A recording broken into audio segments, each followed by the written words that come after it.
In the news business, we make judgments. You won't even notice unless we get it wrong. Like the time that there were angry callers to Radio Talkback when Adelaide's News Limited paper, The Advertiser, on the day of the Caribbean earthquake, death toll 100,000, buried the story on page 7 and splashed a sycophantic, xenophobic bike race yarn on page 1. Journalists judge what stories will interest you. Every morning, TV chiefs of staff and directors work out their running order, what leads the bulletin, what leads sport, what doesn't get a Guernsey.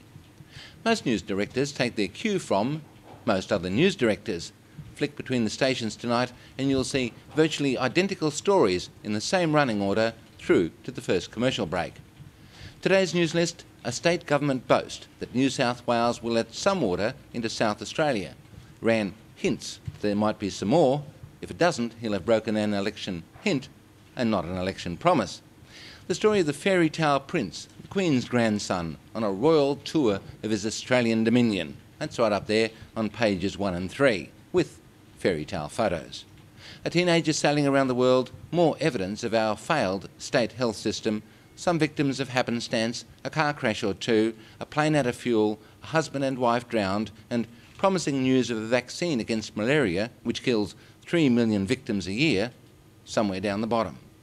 BHP in talks of another merger, Japan Airlines, the largest in Asia, filing for bankruptcy. And the story that doesn't lead, the first anniversary of President Barack Obama's presidency.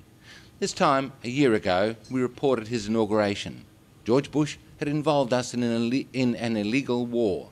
Under Bush, the US banking system had almost collapsed, taking us with it. Bush, who lied and cheated his way through 8 years of presidency. And now, a year of Obama.